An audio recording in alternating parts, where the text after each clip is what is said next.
The mall was loud the way rich places always are. Soft music, shiny floors, people talking about money like it was nothing.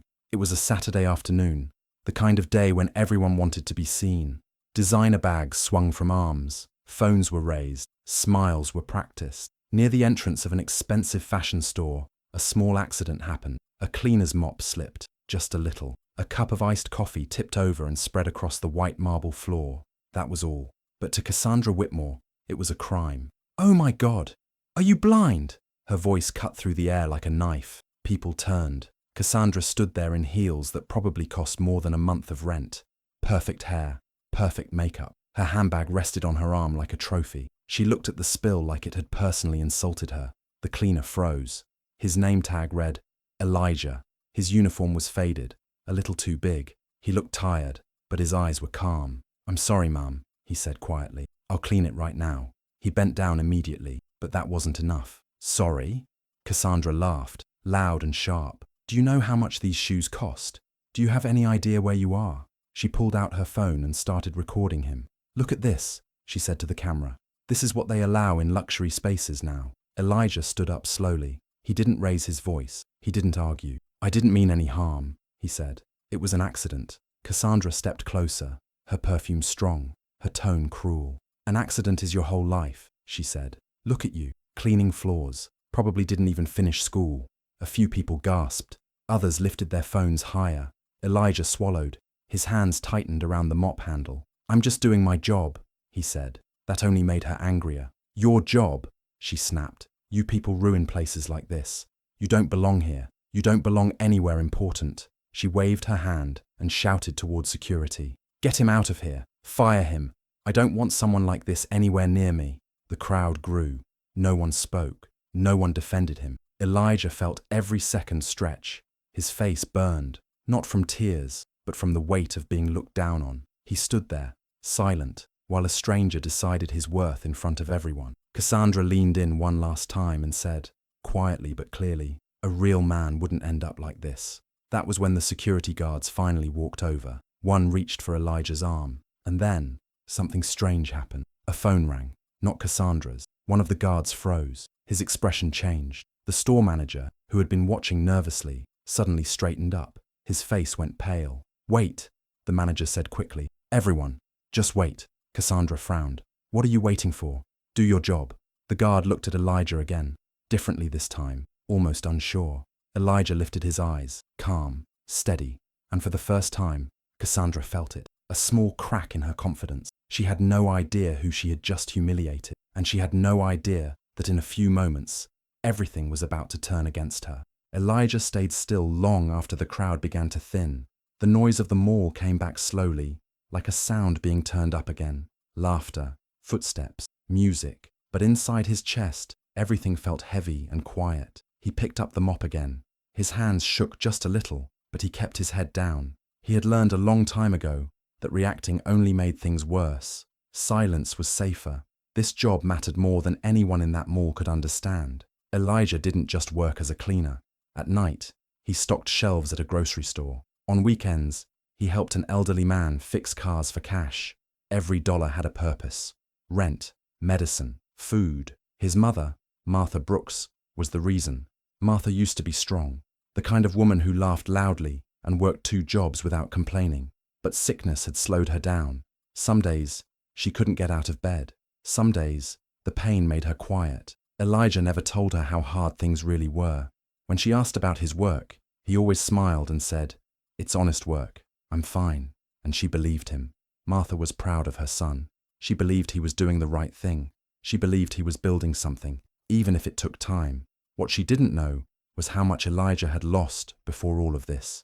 At work, no one knew his past either. To them, he was just Elijah, the quiet guy who showed up early, never complained, and stayed late if needed. He didn't talk much. He didn't share stories. That was on purpose, because once, his life looked very different. There were moments, small, unwanted flashes, that still came to him. Sitting in lecture halls, books stacked high, long nights studying law, a family name that once opened doors. He pushed those thoughts away quickly, that life was gone, and he didn't want it back the way it had been. Elijah had made mistakes. big ones. Choices that cost him everything he thought he was meant to be. Walking away from that world wasn't easy, but it was necessary. Pride had nearly destroyed him once. He wouldn't let it do that again. So he lived by rules now. Keep your head down. Do your work well. Never let anger speak for you. Dignity mattered more than shouting back. Across the city, Cassandra Whitmore sat in her luxury car, still shaking with anger. She replayed the video on her phone,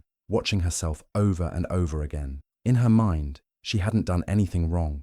People like her were supposed to be in control. Cassandra had money, yes, but it wasn't hers at first. She married into it, learned the rules fast, learned how to dress, speak, and look powerful, even when she felt small inside. Her home was beautiful and cold. Her husband was distant, always busy, always distracted. Their conversations were short and empty. Her daughter barely spoke to her anymore. Too many fights. Too many moments where Cassandra chose control instead of listening. Status was the one thing that never left her. At events, people smiled at her, listened to her, stepped aside when she walked past. That feeling, that sense of being above others, was how she survived, and she protected it fiercely. Any moment that made her feel embarrassed or powerless felt like an attack, so she attacked first. This wasn't the first time she had spoken down to someone. Waiters, assistants, drivers. She believed fear kept people in line. Confidence to her meant never backing down. As she drove away from the mall, she told herself the cleaner deserved it, that people like him needed to be reminded of their place. What she didn't realize was how fragile her power really was. Back at the mall, Elijah finished cleaning the floor. His shift wasn't over yet, and he couldn't afford to leave early. Every hour counted. He needed this job. Losing it would mean choosing between bills and medicine, between pride and survival. He took a deep breath and kept moving. Cassandra believed the world would always bend for her. Elijah knew the world didn't bend for anyone. And that difference, quiet strength versus loud entitlement, was about to change everything. The tension didn't disappear after the shouting stopped. It hung in the air, thick and uncomfortable, as security stood near Elijah, like he was a problem that needed to be removed. One of the guards cleared his throat. "Sir, we need you to come with us." Elijah nodded once. He didn't argue. He had already accepted what usually happened in moments like this. But before anyone could move him, a sharp voice cut in. "Hold on." Everyone turned. A man in a dark suit walked toward them quickly. He looked out of place, not rushed, not confused, but focused. The mall manager followed behind him, nervous, almost sweating. "That's the regional director," someone in the crowd whispered. The guards stopped immediately. The director looked from the spilled coffee to Elijah, then to Cassandra. His eyes paused on her phone, still recording. "What's going on here?" he asked calmly. Cassandra straightened like this was her moment. "This man created a mess in a luxury area," she said loudly. "He disrespected customers. I want him fired." The director didn't respond right away. He looked at Elijah again. "Elijah Brooks?" he asked. "Yes, sir," Elijah replied. The director's expression changed just slightly, almost too small to notice. "Can I speak with you for a moment?" he asked. Cassandra laughed. "Excuse me? Why are you talking to him? I'm the one who—" "Ma'am," the director said, holding up a hand. "Please wait." That word, "please," hit Cassandra harder than an insult. The director stepped closer to Elijah and spoke quietly. Their conversation was low, private. The crowd leaned in, trying to catch words. "Didn't expect to see you here," the director said. Elijah answered softly. "Neither did I." The director nodded slowly. Cassandra moved closer, pretending to fix her hair, listening. "Brooks," the director said again. "Any relation to—" Elijah shook his head slightly. "I don't use that name anymore." Cassandra's smile faded. "Brooks." Something about it felt familiar, uncomfortable. The director turned back to the guards. "No one is being removed," he said firmly. "You can step back." "What?" Cassandra snapped. "This is unacceptable. I will sue this place. I will—" The director faced her fully now. His tone stayed calm, but it carried weight. "Ma'am, the situation is under control." "I was humiliated," Cassandra shouted. "By him." The director didn't raise his voice. "From what I saw, he behaved professionally." The crowd murmured. Cassandra's face turned red. "Are you serious right now?" "Yes," the director said. Then he turned to Elijah. "I'm sorry for what happened," he said clearly, loud enough for everyone to hear. The words landed like a slap. He apologized to the cleaner. Phones shot up again. Whispers spread fast. Cassandra stared. stunned. "You're apologizing to him?" The director nodded once. "Yes. This is unbelievable," Cassandra said, her voice shaking. "Do you know who I am?" The director met her eyes. "That's not relevant, right?" That was the moment Cassandra felt it. The ground shift under her feet. She wasn't in control anymore. "I will call my lawyers," she warned. "You'll regret this." "You're free to do so," the director replied. "For now, I need everyone to clear this area." He turned to Elijah again. "Please step aside with me for a moment." Elijah hesitated. "Am I being fired?" The director shook his head. "No, I just need you to wait." Elijah nodded and followed him a few steps away. Behind them, Cassandra stood frozen. Her phone buzzed non-stop. Notifications, messages. Her video was already everywhere. People weren't praising her. They were tearing her apart. Elijah stood quietly near a service hallway as the director took a call. He leaned against the wall, his chest tight, his heart racing. He hadn't planned for this. He hadn't wanted attention. When the director walked away, Elijah pulled out his own phone. His hand trembled as he dialed a number he hadn't called in years. The line rang once, twice. "Hello?" a voice answered. Elijah swallowed. "It's me," he said softly. "Something happened. I think it's time." There was a pause on the other end. Then, "Are you sure?" Elijah looked back toward the crowd, toward Cassandra, still arguing, still loud. "Yes," he said. "I can't stop it now." He ended the call and slipped the phone into his pocket. Whatever door had just opened, he knew one thing for sure. There was no going back. By the next morning, the video was everywhere. It was on TikTok, Instagram, YouTube, and news blogs. Millions of views, millions of comments. But the story didn't go the way Cassandra expected. People weren't praising her. They were furious. Disgusting behavior. She showed her real self. That cleaner handled it with so much dignity. Strangers dug into her past. Old clips surfaced. Stories from former employees. Patterns of how she treated people when cameras weren't around. Cassandra woke up to messages she didn't want to read and calls she didn't want to answer. At the mall, Elijah felt the change immediately. Co-workers who barely noticed him before suddenly stared. Some whispered. Some smiled awkwardly. A few treated him like a hero. None of it felt good. He just wanted to work. Supervisors walked on eggshells around him. Security guards avoided eye contact. Elijah kept his head down, but the silence he once used as protection now felt heavier. Cassandra, meanwhile, went on defense. She released a statement saying the video was taken out of context. She blamed stress. She blamed the mall. Then she blamed Elijah, calling him unprofessional and accusing him of provoking her. But the public didn't buy it. Then something else surfaced. A former colleague recognized Elijah's name, not as a cleaner, but as a rising legal star from years ago. The truth began to leak out. Elijah Brooks wasn't always a janitor. He had been one of the youngest law graduates in his class. Brilliant, focused, raised by a father who was a powerful civil rights attorney until everything collapsed. His father had taken on a case involving wealthy donors, private corporations, and influential families. The pressure came fast. Threats, deals, silence bought with money. Elijah was pulled into it, asked to look away, asked to lie.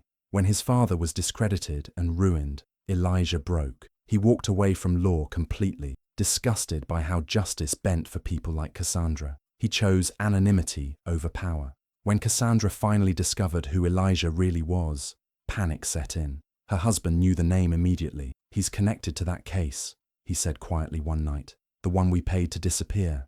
Cassandra felt the walls closing in. She tried another approach. Money. A lawyer contacted Elijah with an offer. Enough to clear his debts.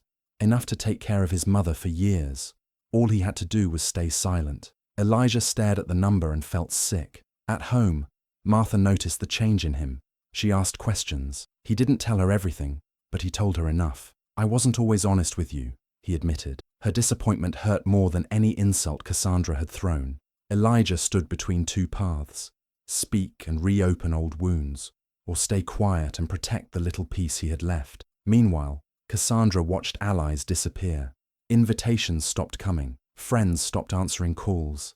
The power she believed was untouchable was slipping away. And Elijah knew whatever choice he made next would define who he truly was. The room was full of cameras. Reporters lined the walls. Lawyers sat in dark suits. This was supposed to be a clean ending. A mediated public hearing meant to resolve misunderstandings. At least, that's how Cassandra's team described it. Cassandra sat at the front, calm again, confident, her hair perfect. Her lawyer whispered in her ear, reminding her that the agreement was already prepared. She believed she had won. Money had been offered. Silence had been promised. The cleaner would disappear, and this embarrassing chapter would close. Then the door opened. Elijah walked in, not in a uniform, not carrying a mop. He wore a simple suit, clean, sharp, calm. The room shifted. Cameras turned. Cassandra frowned. "Why is he here?" she whispered. Elijah took a seat across from her. When he spoke, his voice was steady. "I'm here as legal counsel," he said. The words landed hard. The mediator looked confused. "Mr. Brooks, you're representing—" "Myself," Elijah replied, "and others." A few journalists recognized the name instantly. Whispers spread. Cassandra's lawyer stiffened. Elijah stood. "For years I chose silence," he said. "Not because I was weak, but because I saw what power did to people who abused it." He looked directly at Cassandra. "My father believed in justice. He was destroyed for it." Cassandra's hands tightened. Elijah continued, calm but firm. "I walked away from law because I refused to become like them." He clicked a remote. Documents appeared on the screen behind him. Bank records, emails, shell companies. Gasps filled the room. "These transactions belong to Richard Whitmore," Elijah said. "They show illegal transfers meant to bury a civil rights case." Cassandra turned to her husband, panic in her eyes. He didn't look back. Her breath shortened. "This is a lie," she whispered. Elijah shook his head. "It's the truth, and it's documented." Cassandra suddenly understood.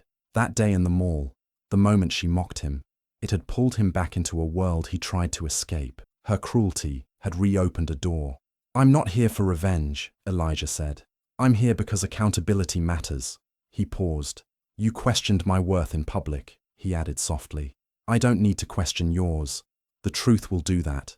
Cassandra's strength drained from her face. No screaming, no insults, just silence. Her world, built on control and fear, collapsed quietly in front of everyone. Elijah sat back down. The power had shifted, and this time, it was real. The noise faded after that day. No shouting crowds, no cameras chasing Cassandra anymore, just silence. The legal process moved slowly, the way real consequences always do. Cassandra didn't go to jail in handcuffs. There were no dramatic scenes. Instead, something worse happened to her. People stopped calling. Her friends disappeared. Invitations ended. The doors that once opened easily now stayed closed. At events, people avoided her eyes. At home, the house felt colder than ever. Her husband's name became a headline, then a problem, then a liability. And Cassandra was left alone with the truth she had tried to ignore, that power built on cruelty never lasts. Elijah went home that night and sat beside his mother. For the first time, he told her everything, about law school, about his father, about why he walked away, about the pain he carried in silence.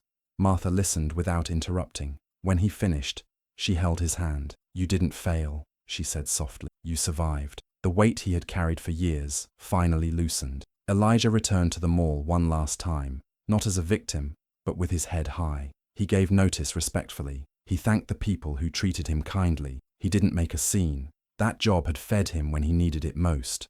He honored it. When he walked out, he felt lighter. He didn't rush back into the world of power and noise. He took his time. He worked with legal aid groups, helped people who were ignored the way he once was. Not for fame, not for revenge, but because it mattered. Some nights were still hard. Healing wasn't instant, but he slept better. He spoke more. He stopped shrinking. For the first time in years, Elijah didn't feel like he was running from his past, or trapped by it. He was finally standing in his truth, and that was enough. The noise faded after that day. There were no loud headlines anymore, no cameras chasing Cassandra, no public arguments. Just a quiet kind of fallout that settled into her life and refused to leave. The legal process moved slowly, the way real consequences always do.